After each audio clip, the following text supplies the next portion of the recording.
rumah aja? Iya. Kancing. Kancing? Atau mau pipis? Loh, Aska kan pakai pampers. Apa enggak? Gimana dong? Sebuah video merekam momen seorang anak balita diduga berjenis kelamin laki-laki terlihat sedang bergurau dengan seorang pria berpakaian hitam.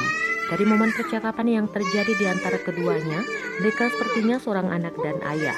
Pada bagian awal video tersebut menunjukkan momen anak balita yang mengenakan kaos putih itu tampak berusaha menghalangi ayahnya agar tidak keluar dari sebuah ruangan berukuran kecil yang diperkirakan kamar tidur.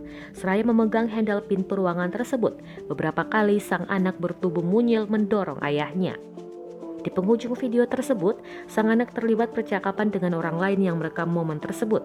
Diduga adalah ibunda dari sang anak. Sang anak dengan polosnya seraya berdiri dengan menempelkan punggungnya ke dinding, menjawab bahwa dirinya sengaja ingin mengunci ayahnya itu di dalam kamar. Video berdurasi 44 detik itu diunggah oleh sebuah akun Instagram bernama @airmanzone. Videonya diunggah pada Jumat 23 April 2021 dan telah ditonton ribuan kali. Akun tersebut membubuhi narasi bahwa video tersebut merupakan rekaman momen terakhir seorang kru kapal selam KRI Nanggala 402 dengan anaknya.